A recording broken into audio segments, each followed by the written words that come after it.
On an autumn afternoon in 2018, a small aircraft touched down on a military airstrip on the south coast of New South Wales.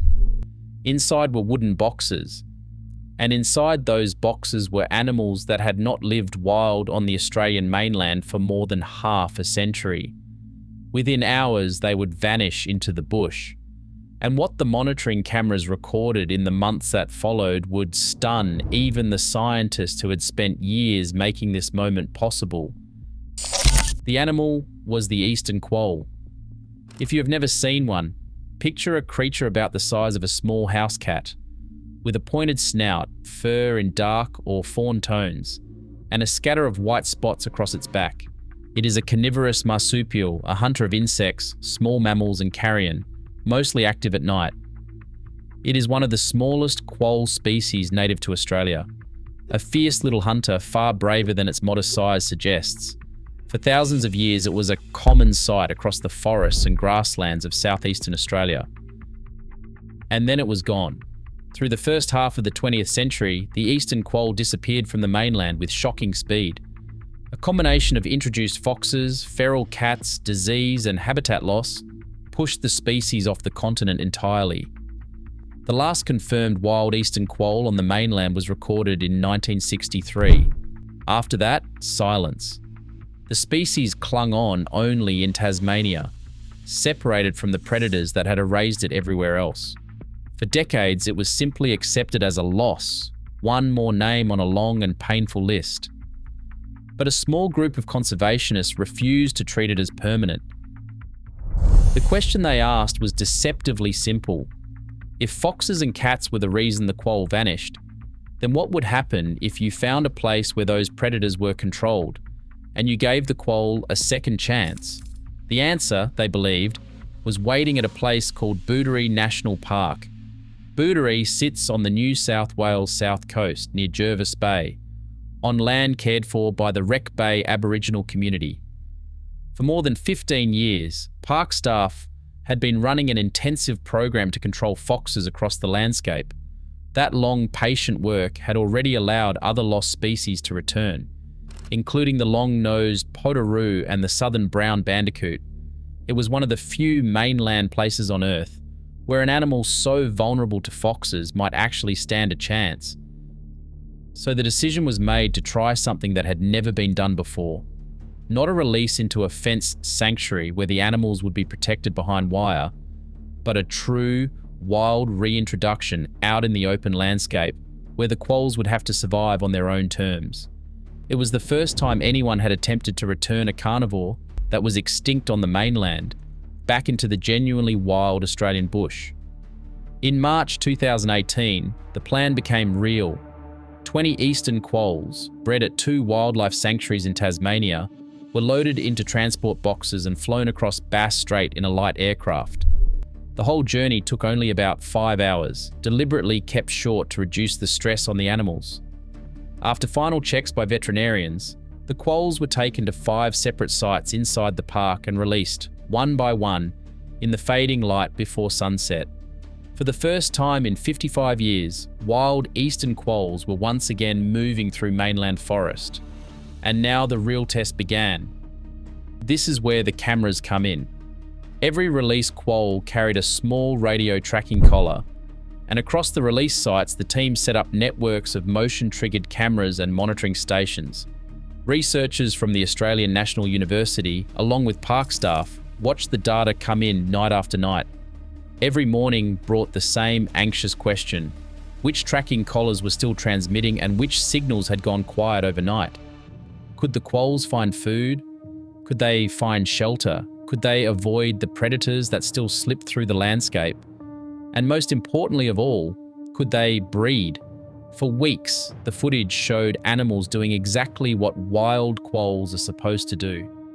Hunting through the undergrowth, investigating logs and burrows.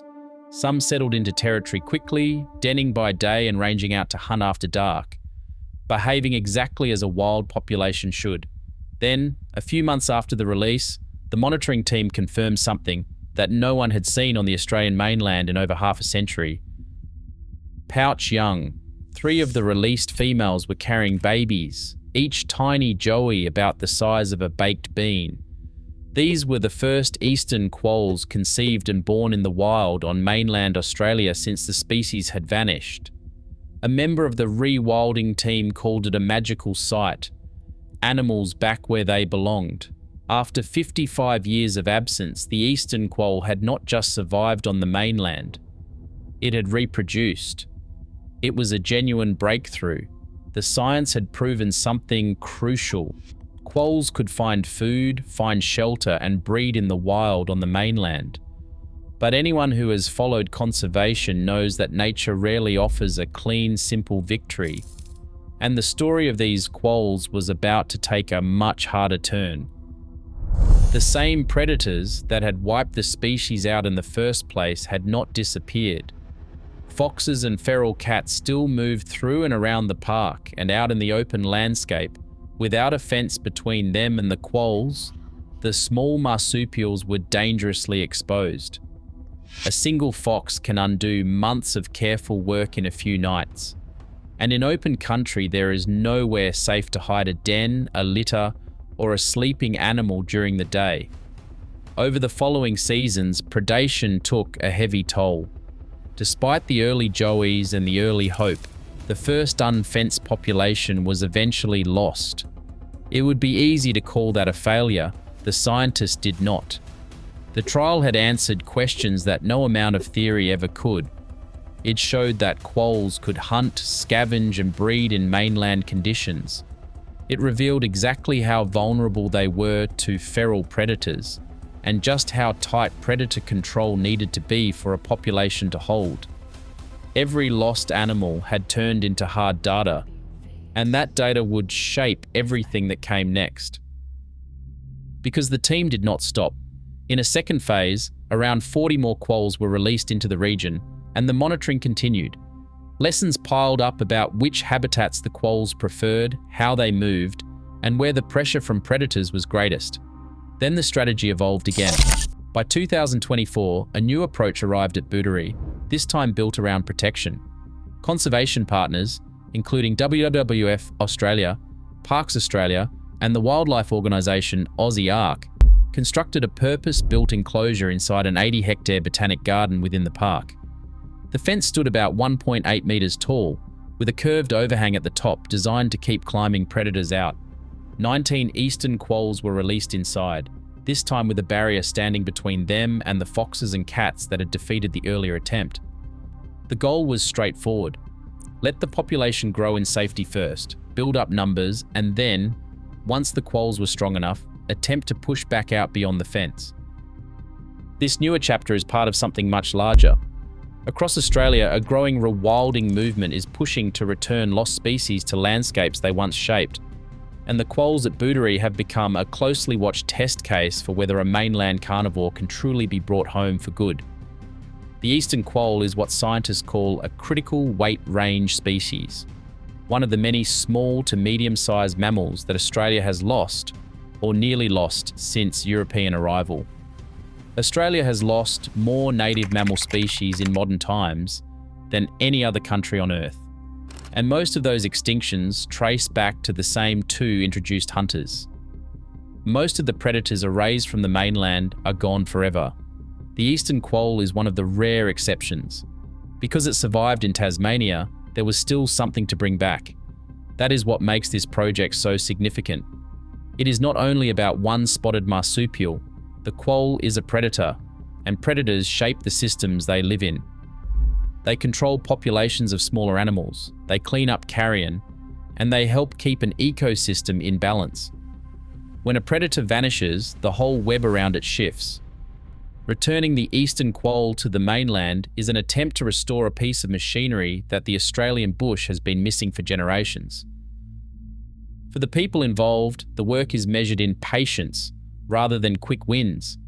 15 years of fox control before a single quoll was released. Years of monitoring after, setbacks absorbed and turned into knowledge. It is slow, unglamorous, deeply determined work. And it stands against the easy assumption that once a species is gone from a place, it is gone for good.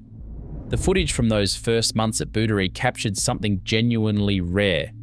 Not a staged moment, but a wild animal, written off as locally extinct for more than half a century, hunting and raising young again in the forests its ancestors once roamed. For everyone who had spent years willing this moment into being, watching those tiny joeys appear on the monitoring data was, quite simply, unreal. The eastern quoll is not safe yet. Its future on the mainland still hangs on fences, on funding, and on the endless battle against introduced predators. But for the first time in a very long time, the story is no longer only about what was lost. It is about what might, with enough patience, still be brought back.